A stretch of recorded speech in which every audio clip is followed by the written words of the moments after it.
if you've got a home food preservation enthusiast, you really need to talk to them about what kind of preservation they want to do, or you may already know they're a complete novice, you can give them just about anything, or maybe they're really into it and they've got a lot of equipment already. So always get a little bit of a background so that you give a better gift than otherwise. What I have here is an assortment of things that can kind of go across the scale. If you have somebody that doesn't have a boiling water canner and they want to do any kind of canning at all and they don't have any experience, this is the canner to give them. A pressure canner, no matter if it's a dial gauge or a weighted gauge, is more advanced than they're going to need. They're much more expensive. This you can get for $16 to $20 at the base range, whereas a pressure canner is going to cost you well over $60 at the base range. And if they decide that they don't like it, either investing the time or the quality or the effort, or they don't like to follow instructions, which are all required with pressure canning, then you've given them a gift that's going to be stored in the closet. So start with this one. This one also can be used for large cooking of 5 chickens at one time and that kind of thing. So it's a good base to start with. Now, one of the things that comes with these is usually a rack that is not really well designed. It's got too many holes in there and they're too far apart. And you can see that's the problem here. If I put one of the small jelly jars in here, it's going to fall through. They need a rack to keep the food elevated off the base of the canner during processing, so that it isn't too hot. But this one isn't going to do that for them. This is the one that usually comes with it. You can get another rack. Again, this may be just something you want to give for around $10 that has more rings, concentric rings in it, and will work better for you. Another thing that almost any level of canner is going to need and use are jars. If your canner likes to make jams or jellies, this size jar works. There's lots of different shapes, there's lots of different forms. If they're into canning fruits or things that are going into a pressure canner, a larger size jar is usually going to be advised. There are some decorative ones, but you want to make sure that you get a canner jar that is made for home canning and not one that's being reused from some other purpose, such as a peanut butter jar, a mayonnaise jar, pasta sauce jar. Some of those actually have Mason written on the side, which would indicate that they're made for home canning. But when the pasta sauce comes in them, they're made for holding pasta sauce. They have a special coat and they're not as well tempered. And if that special coat gets scratched, that becomes a weak point in the jar and the jar is much more apt to break. So make sure that you get jars specially made for home canning.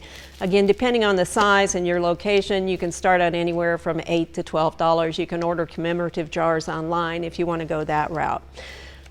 Pot holders, another good item, because there's a lot of hot things, and the injuries that come with canning are going to be primarily from burns and cuts. So anything you can do, right, canning jars, new pot holders, those are going to be beneficial. A timer is really critical, and I'd encourage a digital timer. Many folks have one on their microwave or their range, but one that you can dedicate to cooking specifically things that are not in either one of those appliances can save you some worry. I've been in my house when I've been using a timer on a microwave and somebody comes in to heat something or to cook something and I don't think you don't need that, and they'll push the clear button and I'm going, oh no. So one that's dedicated specifically for the canning process or whatever else they're going to be doing is a good plan. A couple of other things that are really important are to provide them information from a reliable source, and you want to make sure their source is recent. One of the best ones is this one. This is the Complete Guide to Home Canning from USDA. Now this one, if you want a hard copy, it'll cost you $18 and postage, and you have to order it from Purdue Extension. That's the folks who print them now. You can get all this information, however, online. So if they have access to a computer and they're willing to go to the website for the National Center for Home Food Preservation, you don't need to get them a hard copy. Just give them a note card with that address. If they're new to the process, they can print out the one recipe they need. It's always updated. They can throw it away this year, reprint it next year, and it'll be ready to go. As I said, that one has to be ordered if you want a hard copy. This one you can get in a lot of hardware stores. The Ball and Kerr Company provide excellent resources for home canning as well. This one runs somewhere between $7 to $9, again, depending on where you get it. You can order it online as well, but it's widely available in hardware stores, in large discount stores in season. So you might have to check around a little bit. They may not have them in season right now since we're not in an area where a lot of things are going to be available. This is the last one that I've got for you here today. Again, it's from the Ball book, the Ball Company. It provides information on many forms of food preservation, where the other two are going to be dedicated to canning. You can get it at many bookstores, or you can order it from online from a book source there. Other couple of things that you might want to consider, these are just gadgets, so whether or not you want to get them, think about how much storage space they have. This is just a canner attachment that uses as a funnel.